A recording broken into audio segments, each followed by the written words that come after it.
할렐루야. 다윗은 고백합니다. 여호와는 나의 목자시니 내게 부족함이 없으리로다. 그가 나를 푸른 풀밭으로 인도하시며 쉴만한 물가로 인도하시는도다. 내 영혼을 소생시키시고 라고 고백합니다. 다윗이 여호와 하나님을 자신의 목자라고 고백하는 데에는 몇 가지 이유가 있었지요. 우리가 지난 시간들을 통해 그 첫 번째 이유를 살폈는데, 그 하나님이 다윗에게 푸른 풀밭과 쉴만한 물가로 인도하시는, 늘 공급해 주시는 하나님이었기 때문에 자신의 목자라고 고백을 했었고, 지금부터는 이 다윗에게 있어서의 하나님은 어떤 하나님이셨는가? 바로 다윗의 영혼을 소생시키시는 하나님이셨기 때문에, 다시 살리시는 하나님이셨기 때문에 다윗 자신의 목자라고 고백하고 있음을 이 본문을 통해 우리가 알 수 있습니다. 오늘 이 다윗의 이 고백을 한번 깊이 있게 살펴보는 시간들을 갖도록 하겠습니다. 먼저 다윗이 오늘 본문을 시작하면서 내 영혼을 소생시키시고 라고 말씀을 하십니다. 내 영혼을, 우리는 이 단어를 통해 우리는 먼저 인간 존재가 어떻게 구성되어 있는지를 알 수 있어야 될 것입니다. 성경은 인간의 존재가 육체와 그리고 영혼으로 이루어졌음을 말씀하고 계십니다.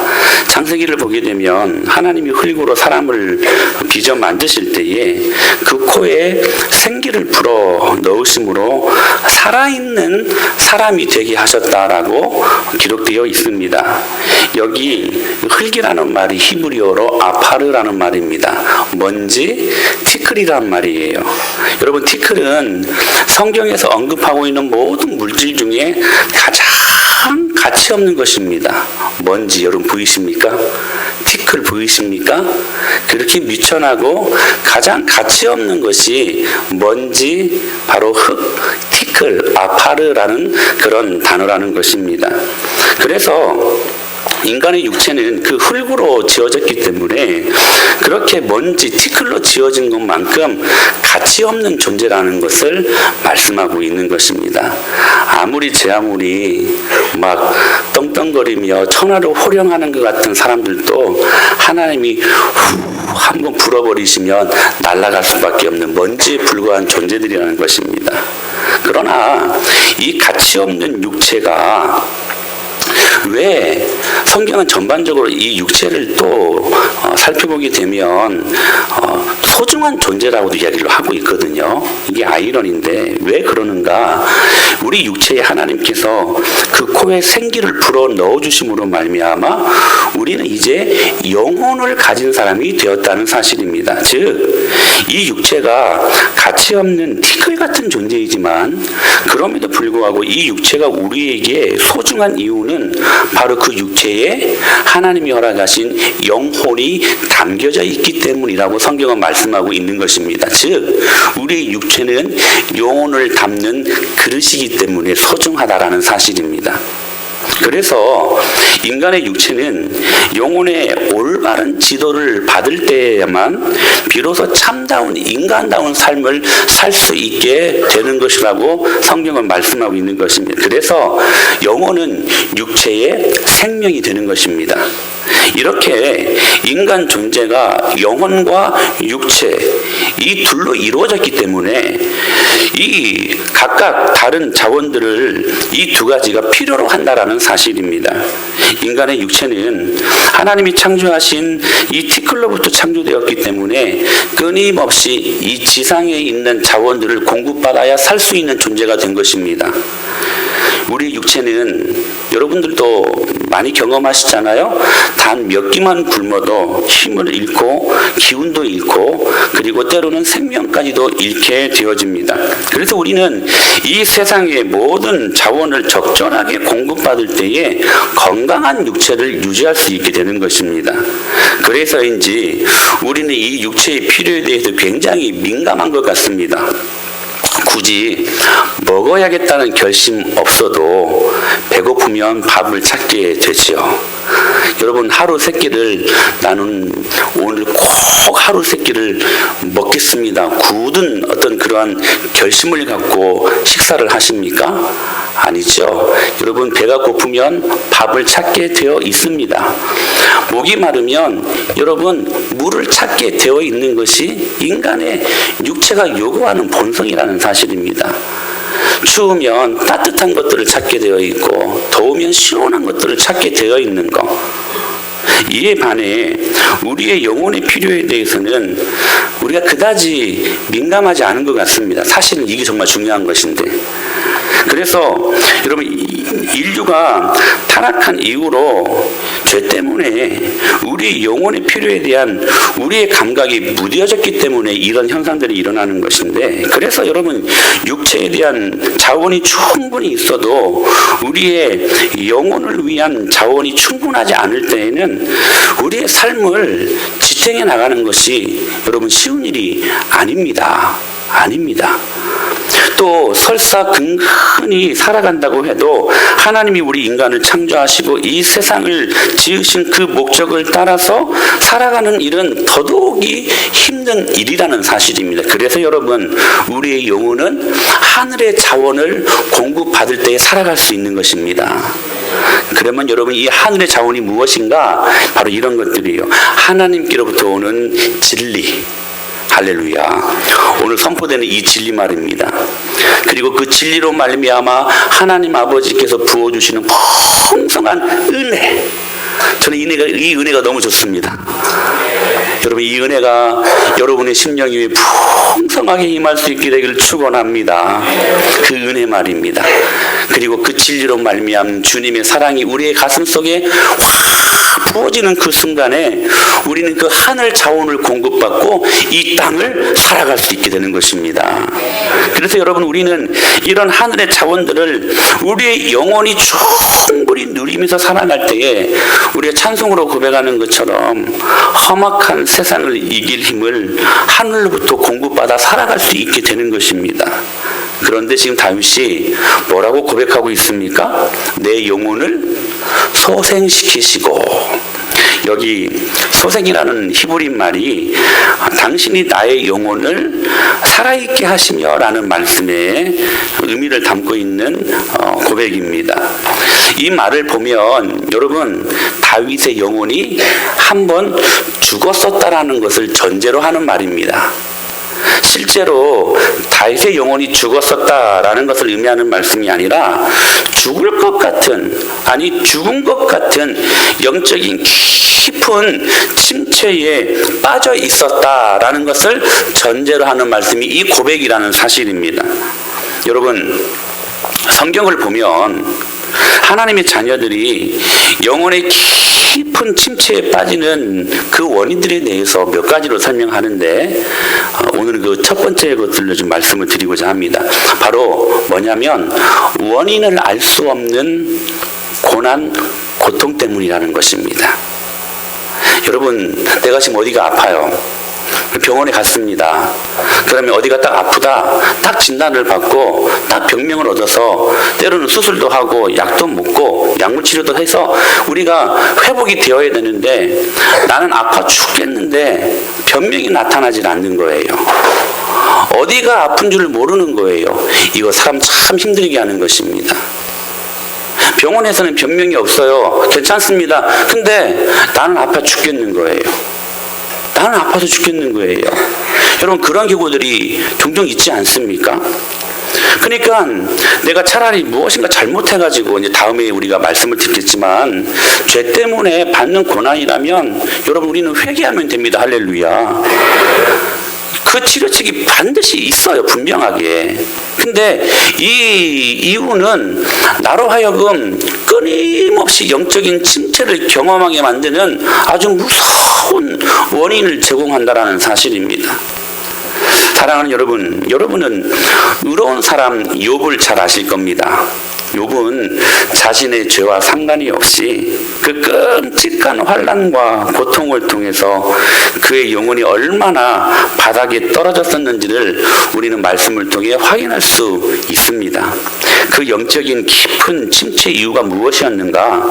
자신이 지금 고난을 당하고 있는 이유 때문만이 아니라 그 고난의 이유가 무엇인지를 모르는 것이 있었습니다. 여러분, 혹시 지금 여러분들이 살면서 영적인 침체기를 경험하고 있는데 그 원인이 이유를 알 수 없는 고난과 고통 때문이 아닌가? 혹시 우리가 살면서 그런 경우들이 있지 않습니까? 이런 경우에는 지금 경험하고 있는 고통이 빨리 끝나든지, 저는 여러분 목자로서 여러분의 이 모든 고통을 빨리 끝내고 주님이 주시는 회복의 역사가 일어날 수 있게 되기를 축원합니다. 지금 경험하고 있는 고통이 빨리 끝나든지 아니면 그 고통에 담겨진 하나님의 섭리의 의미가 무엇인지를 깨닫는 게 급선무라는 사실입니다. 그렇게 욥이 원인을 알 수 없는 그 큰 시련과 고난이 겹치면서 오히려 욥은 영혼의 어두운 그 눈을 서서히 뜨게 되었고, 욥은 자기가 왜 고난을 당하는지는 알 수는 없었지만 오늘 찬양 참 잘했던 것 같아요. 나를 단련하신 후에는 그가 나를 정금같이 나오게 하실 것을 내가 믿습니다. 하나님의 섭리를 알고 난 후에는 이 고난을 통해서 하나님이 자신을 정금같이 만드실 거라는 확신을 가지고 그의 영혼은 깊은 침체에서 벗어나게 되었다는 사실입니다. 사랑하는 여러분, 우리들이 고통을 당한다고 해서 그것이 곧 영혼의 침체를 가지고 오는 것은 아닙니다. 문제는 뭐냐면 그 고통의 의미가 무엇인지를 깨닫고, 혹은 그 고통 속에 담겨진 하나님의 뜻을 진지하게 묻고 하나님의 선하심을, 그리고 그 섭리를 굳게 우리가 신뢰할 때 우리는 그 침체에서 벗어날 수 있게 된다는 사실입니다. 잠깐 여기에서 우리는 하나님의 섭리라는 말에 직면하게 됩니다. 여러분, 우리 영적인 깊은 침체가 원인을 알 수 없는 고난이라고 할 때 우리는 그때 재빨리 여러분들이 반응해야 될 게 뭐냐면 하나님의 섭리의 눈을 뜨는 것입니다. 웨스트민스터 소요리 문답 제11문에 이렇게 질문합니다. 하나님의 섭리란 무엇입니까? 그 답으로 같이 한번 읽어볼까요? 시작. 하나님의 섭리는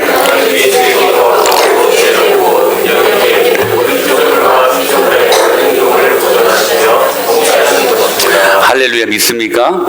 여러분, 이 온 우주 만물을 누가 지으셨습니까? 하나님이 지으셨지요. 하나님이 지으셨기 때문에 그분의 거룩하심과 그분의 지혜로우심과 그분의 능력으로 말미암아 모든 피조물과 피조물의 모든 행동을 보존하시고 보호하시고 그리고 통제하고 다스리신다라고 말씀을 하시는 것입니다. 우리가 결혼을 해서 아이를 낳습니다. 아이를 낳고 난 다음에 부모된 입장에서 그 아이를 방치하는 부모는 부모가 아니죠. 이 아이가 잘 자랄 수 있도록 때로는 이 아이를 보호하고 잘 가르치고 잘 관리하고 잘 양육할 의무가 부모에게 있는 것처럼 온 우주 만물을 하나님께서 창조하셨기 때문에 창조하신 그 하나님께서는 당연히 온 우주 만물을 그분의 거룩과 지혜와 능력으로 말미암아 보존하시며 통치하실 의무가 있으신다는 사실입니다. 그게 섭리라는 거예요. 언젠가 유튜브를 통해서 여러 가지 색깔이 있는 실로 비단을 짜는 모습을 한번 본 적이 있었습니다.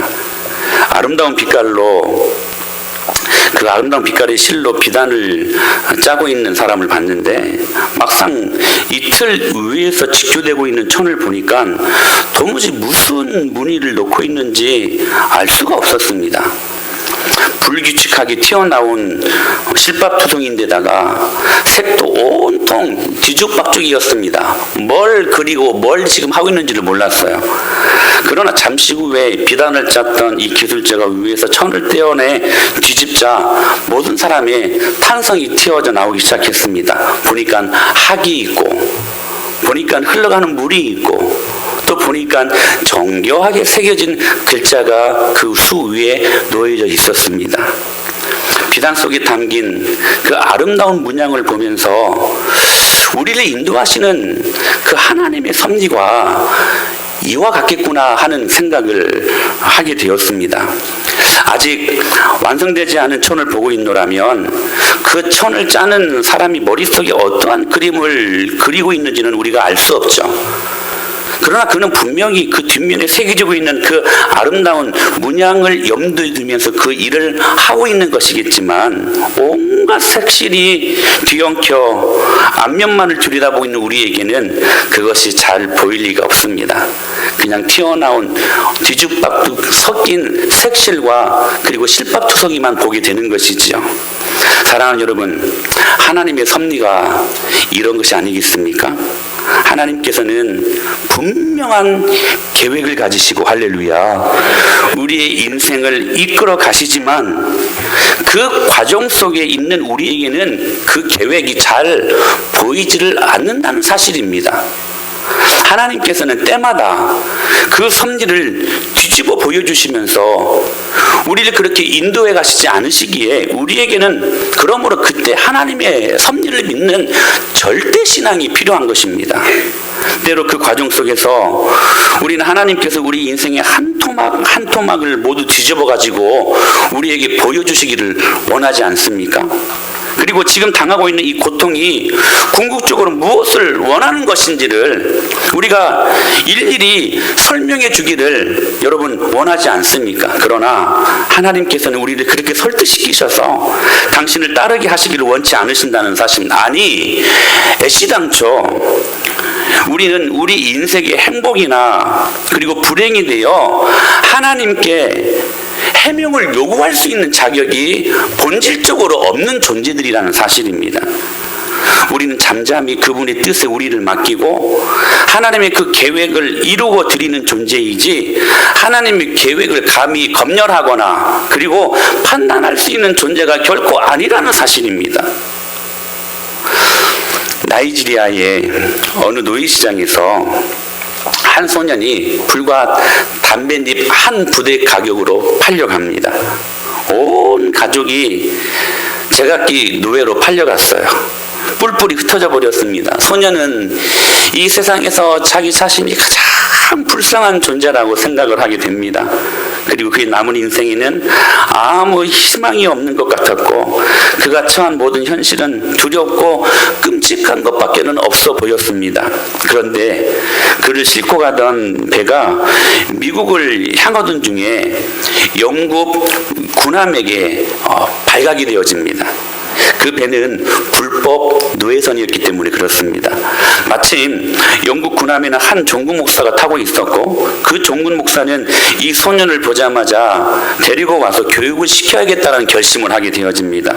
그리고 30년이 지난 후 나이지리아의 한 교회에서 나이지리아 최초의 감독 취임 예배가 드려졌고, 새로 취임하는 그 사람은 훌륭한 성서학자였고 그리고 훌륭한 목사였으며, 그리고 한 민족의 지도자였던 그 유명한 사무엘 크라우도라는 사람이었습니다. 바로 30년 전 노예선에서 종국 목사의 도움을 받았던 그 소년이었습니다. 사랑하는 여러분, 하나님의 섭리는 이와 같이 우리 인간의 지혜로는 도무지 예측할 수 없고 이해할 수도 없는 것입니다. 뿐만 아니라 하나님의 그 섭리는 상당 부분 감추어져 있습니다. 이게 미스테리예요. 물론 하나님의 나타난 뜻도 있습니다. 그게 무엇입니까? 하나님의 말씀이죠. 그러니까 그런 의미에서 여러분, 계시된 하나님의 66권의 이 말씀은 드러난 하나님의 뜻이라고 말한다면, 여러분, 하나님의 섭리는 감추어진 하나님의 뜻이라고 말할 수 있을 것입니다. 사랑하는 여러분, 오늘 여러분들이 이 두 가지 관계를 잘 살필 수 있어야 될 것입니다. 계시된 하나님의 말씀은 드러난 하나님의 뜻이지만, 하나님의 섭리는 우리 눈에 보이지 않기에 감추어진 하나님의 뜻이라는 것입니다. 그러나 그 감추어진 뜻 가운데 하나님은 완벽하게 실수 없이 실패 없이 우리를 인도하시는 분이심을 믿으시길 바랍니다. 그렇다면 이 섭리에 대한 우리의 반응은 어떠해야 되는가? 한 청년이 진로 문제를 가지고 하나님 앞에 깊이 고민하고 기도원을 찾아 그리고 간절하게 기도하기 시작합니다. 주님, 제가 무엇 하기를 원하십니까? 여러분, 혹시 진로를 위해 기도하시는 분들이 계십니까? 주님께 깊이 진지하게 물으시기를 바랍니다. 그렇게 물었어요. 저는 당신이 어느 길로 인도하시든 상관없습니다. 다만 당신의 뜻을 알기를 원합니다. 제가 어떤 일을 원하시든지 하기 원하시든지 제발 알려주십시오. 그러나 수많은 시간 동안 기도를 했음에도 불구하고 응답이 들리지 않았습니다. 결국 그는 무릎을 털고 일어나서 집으로 실망하여 돌아가기 시작했습니다. 깜깜한 밤, 홀로 차를 몰고 산길을 내려왔는데 문득 이런 생각이 들었어요. 내가 다른 것도 아니고 하나님의 영광을 위하여서 내 앞으로의 5년, 10년, 그리고 15년 동안 살면서 해야 될 일들을 보여주시기를 원하셨는데, 왜 나는 하나님께서 서치라이트를 들고 내 인생의 그 장기적인 프로젝트 계획을 보여주기를 기도하셨는데 왜 보여주지 않지? 투덜대면서 오는데, 바로 그때 자기가 몰고 있는 차가 비추고 있는 전조등 불빛이 눈에 들어오기 시작한 것입니다. 깜깜한 밤에 차를 몰고 갈 때에, 여러분, 그 차가 비추는 불빛은 멀리 있는 것까지 비춰주지 않습니다. 다만 그 앞에 있는 작은 시야만을 비춰주는 것이지요. 그때 이 사람이, 이 청년이 마음속으로 외쳤습니다. 하나님께서는 나의 길을 안내해 줄 등불을 약속하셨지, 인생 전체를 드러낼 그런 광선을 약속하지는 않으셨어. 그 등불은 오늘 내가 가야 할 길을 비춰줄 것이고, 결코 그 등불은 나를 넘어지지 않게 지켜주실 거야. 그래, 그거면 충분하지. 할렐루야. 여러분, 우리에게 우리 인생의 길 전체를 비춰줄 광선은 혹시 우리가 보지 못했다면, 그러나 여러분, 당장 내디뎌야 할 바로 앞을 비추는 그러한 등불은 저와 여러분들에게 모두 주셨다는 사실입니다. 여러분, 이 한 걸음이 하나님의 섭리와 어떻게 상관이 있는지 그 몰라도 괜찮습니다. 그저 매 순간의 삶의 현장에서 하나님의 말씀의 빛을 받으면서 그 명령에 순종하며, 할렐루야, 감사하며 사는 것, 이것이 하나님의 섭리에 반응하는 우리들의 모습입니다. 여러분, 성경에서 하나님의 섭리를 이야기할 때 가장 대표적인 사람을 들 수 있다면 우리는 요셉을 들 수 있을 것입니다. 요셉은 17살의 나이에 애굽으로 형들에게 의해 팔려갑니다. 눈에는 눈, 이에는 이, 이를 갈 수 있었던 상황 아닙니까? 그것뿐입니까? 보디발 장군의 집에 들어가서 그 아내에게 모함을 받아 감옥으로 잡혀 들어갑니다. 억울한 상황이에요. 여러분, 이 순간이면 저와 여러분 같은 여러분 어떻겠습니까? 원인이 없었어요. 꿈 한 번 잘못 꿨다는 그 죄, 그것도 자기가 원한 꿈이 아니어서 하나님이 보여주신 그 꿈. 지금 이 요셉이 당하고 있는 수많은 고통은 정말 원인을 알 수 없는 고통이었단 말이에요. 원인을 알 수 없는. 그런데 여러분, 요셉을 잘 보십시오. 그 진실을 규명하고 풀려 이 모든 것들을 해결하려고 하는 것보다는 전력을 다하는 대신에 여러분, 그 안에서의 생활에 충실합니다. 저는 이게 참 요셉의 모습을 보면서 회개로 다가왔던 그런 모습이었던 것 같아요. 형들에게 팔려갔을 때에도 그냥 그 순간에 그냥 침묵하며 잠잠하며 그냥 그 상황 속에서 충실하게 지냈습니다. 보디발 장군의 집에 가서 가정주부로 일했을 때에 여러분 보십시오. 여러분 이 요셉은 주인집 아들의 채색 옷을 입혀 그렇게 키움을 받았던 사람 아니었습니까? 근데 갑자기 종의 옷을 입어버렸습니다. 얼마나 여러분 이 신분적인 차이에서 많은 충격이 있었을까요? 그런데도 가정주부로 일했을 때에 오히려 하나님께서 그 보디발 장군의 집에 요셉으로 인하여서 부어주시는 큰 축복을 경험하게 되어집니다. 근데 그 보디발 장군의 그 아내의 성적인 모함으로 말미암아 그 감옥으로 잡혀 들어갈 때에도 여전히 그 상황 속에서 감사하며 만족해하는 요셉의 모습을 보게 되어집니다. 사랑하는 여러분, 우리 같으면 왜 잠시 이런 일들이 그냥 있는 것은 모르겠는데 반복하여 왜 이런 일들이 내 인생 가운데 있습니까? 내가 뭘 그렇게 잘못했습니까? 하나님, 왜 원인도 알 수 없고 이유도 알 수 없는 이 끝없는 고통을 저에게 허락하시는 겁니까? 여러분 감옥 안에서 또 배신을 당하잖아요. 술관원과 떡관원이 있었는데 술관원이 다시 복직을 하게 되잖아요. 복직할 때 무슨 약속을 했어요? 내가 바로 앞에 나가면 너의 이 무죄를 증명해 보이겠다. 근데 하루 이틀 나가면 풀려날 줄 알았는데 끝모를 기다림이 요셉을 또한 기다리고 있었다는 사실입니다. 또 배신을 당했잖아요. 그 어두운 아픔들. 그러나 여러분 기억하십시오. 충분히 불평하고 충분히 원망할 수 있는 그 상황 속에서 하나님의 섭리를 알았던 요셉은 매 순간 그 현장, 그 오늘의 자리에서 하나님의 섭리 앞에 순종하며 감사할 수 있었다는 사실입니다. 요셉은 하나님의 거대한 그 섭리라는 바다에 인생이라는 작은 배를 타고 항해하고 있었다는 사실입니다. 여러분 기억하십시오. 오늘 저와 여러분들은 섭리라는 거대한 바다에 여러분의 작은 인생이 지금 항해하고 있는 것입니다. 그러므로 이 하나님의 섭리를 믿는 사람들에게 부어주시는 두 가지 유익이 있습니다. 하나는 나는 미래에 대해 모르지만 하나님은 아시잖아요. 여러분 믿습니까? 하나님은 아시잖아요. 그렇기 때문에 여러분 그분을 믿는 하나님의 사람, 그 섭리를 믿는 하나님의 사람들은 결코 미래에 대해 여러분 두려워하지 않습니다. 오늘 이 귀한 신앙을 회복할 수 있게 되기를 축원합니다. 절대로 여러분 미래에 대해 내가 앞으로 어떻게 될 것인가 걱정하지 마십시오. 여러분 저는 정말로 걱정하지 않거든요. 에이 목사님이니까. 아니요.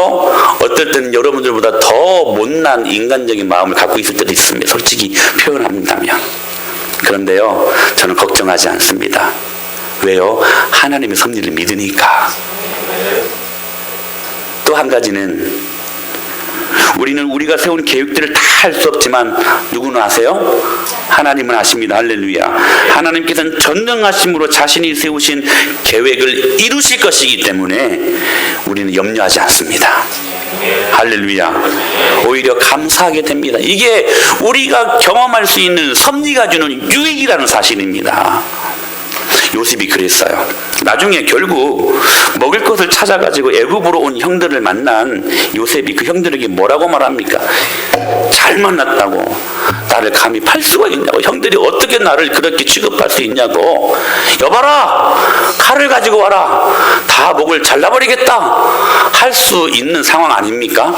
그렇게 해도 누가 뭐라고 할 수 있는 상황 여러분 아닙니다. 근데요 요셉은 이렇게 고백합니다.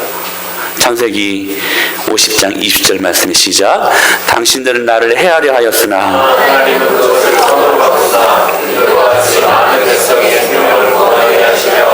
할렐루야. 오늘 이 고백이 여러분의 고백이 될 수 있게 되기를 축복합니다. 당신들은 나를 죽이려고 했지만 하나님은 그것을 무엇으로 바꾸사? 선으로 바꾸사. 할렐루야. 그게 하나님의 섭리입니다.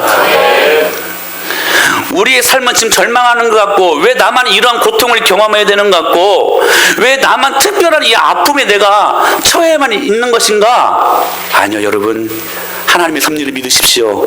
그 모든 것들을 바꾸어서 선으로 주님께서 만들어 주십니다.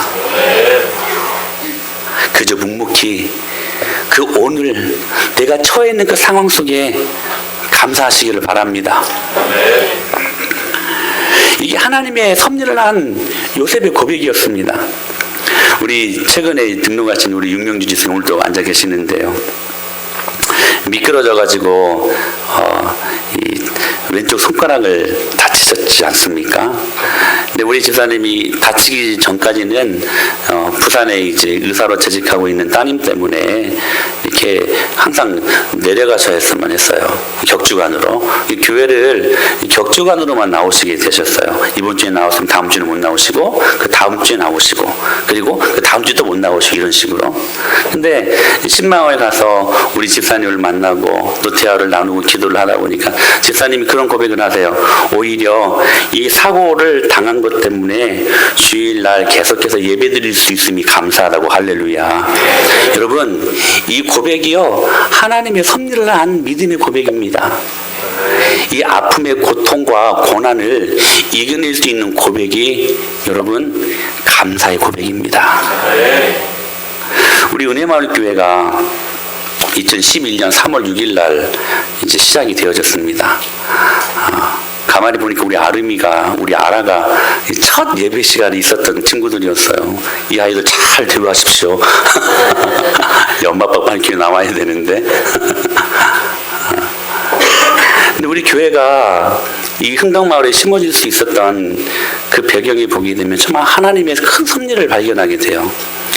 제가 여러분들 보시다시피 어른들이 굉장히 좋아할 스타일 같잖아요.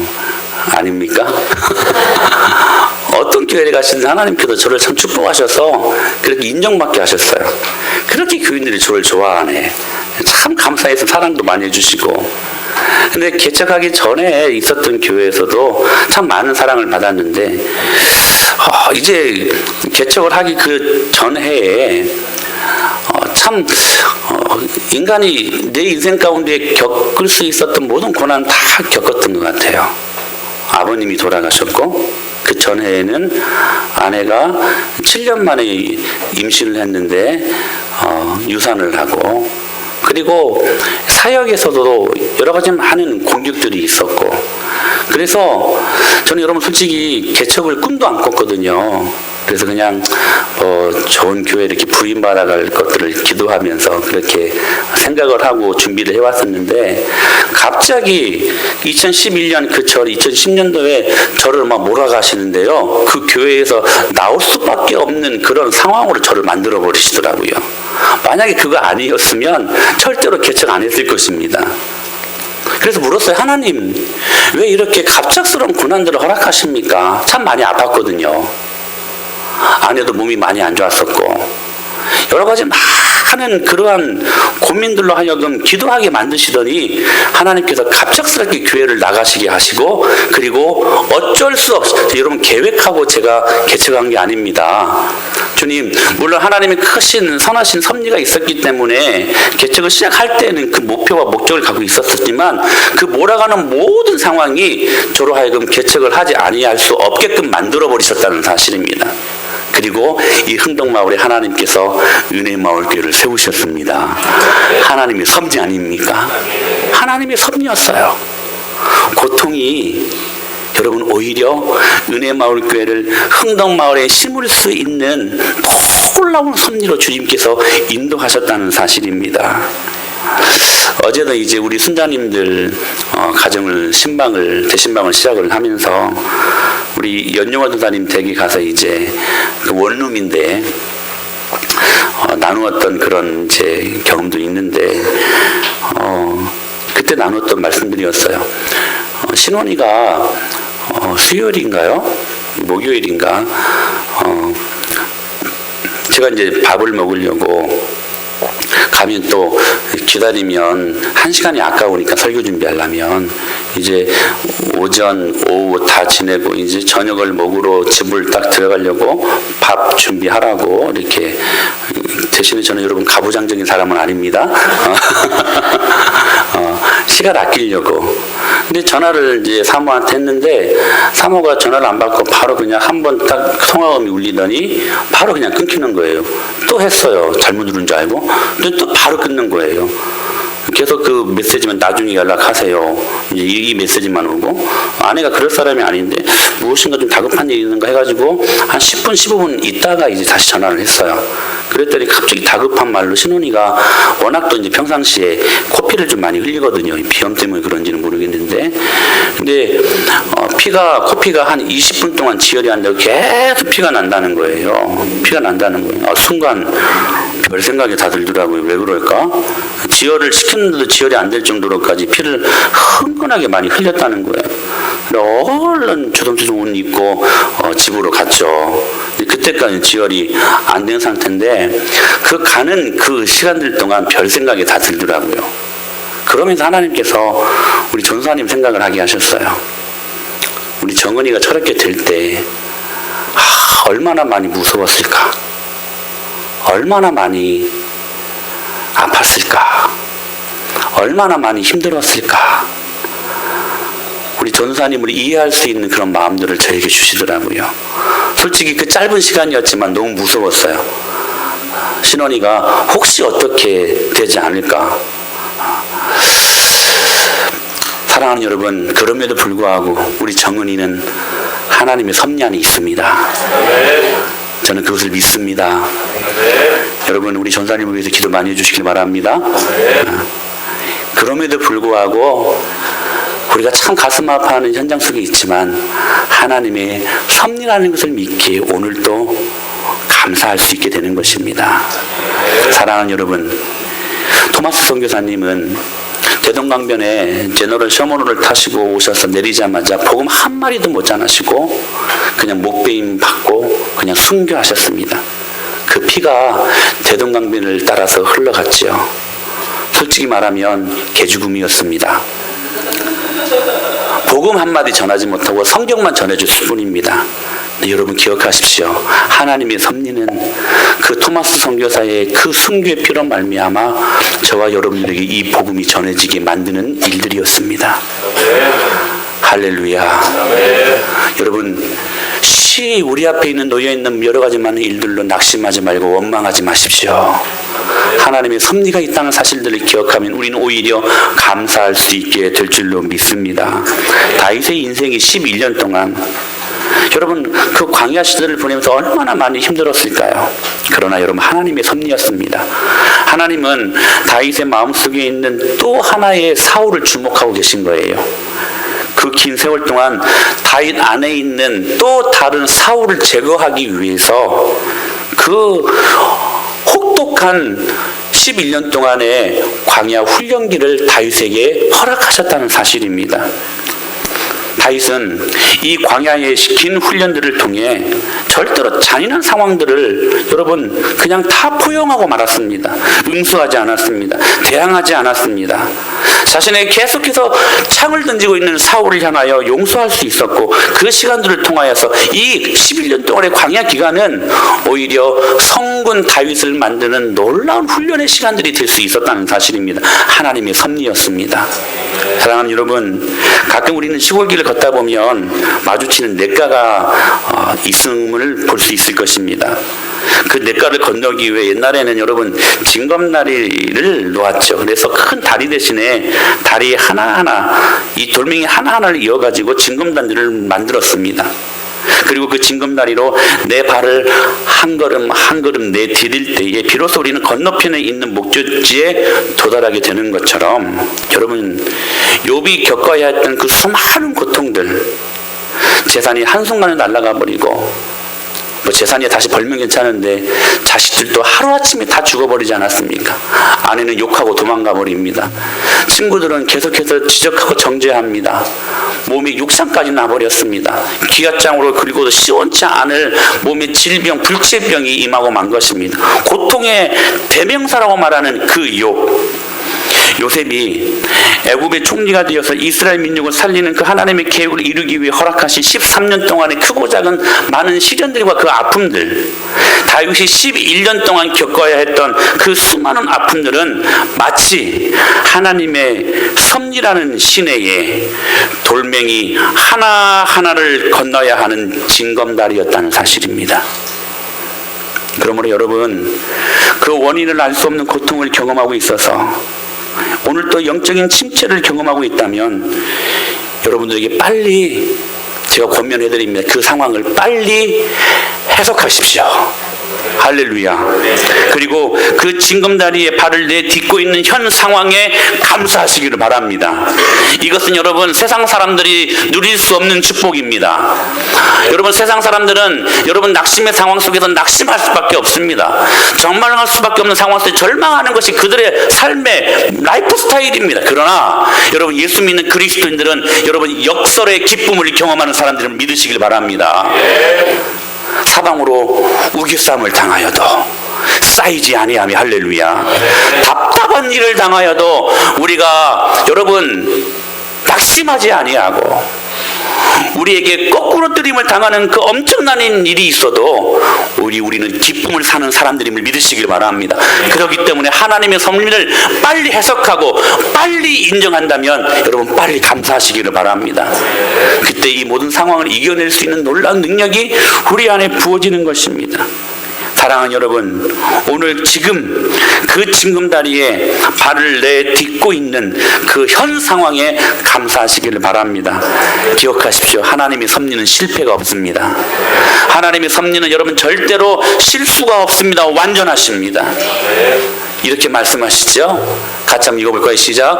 우리가 알거니와 하나님을 사랑하는 자 곧 그의 뜻대로 부르심을 입은 자들에게는 모든 것이 합력하여 선을 이루느니라. 할렐루야.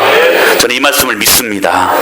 여러분 이 말씀을 믿고 하나님의 섭리 가운데 때로 원인 모를 고통 가운데 영적인 깊은 침체를 맞이하고 있는 사람들이 있다면 오늘 그 거대한 하나님의 섭리라는 바다에 여러분의 인생이 작은 배로 지금 항해하고 있다는 사실들을 기억하고 오늘도 감사로 주님 앞에 반응할 수 있는 저와 여러분이 될 수 있게 되기를 살아계신 예수님의 이름으로 간절히 축복합니다.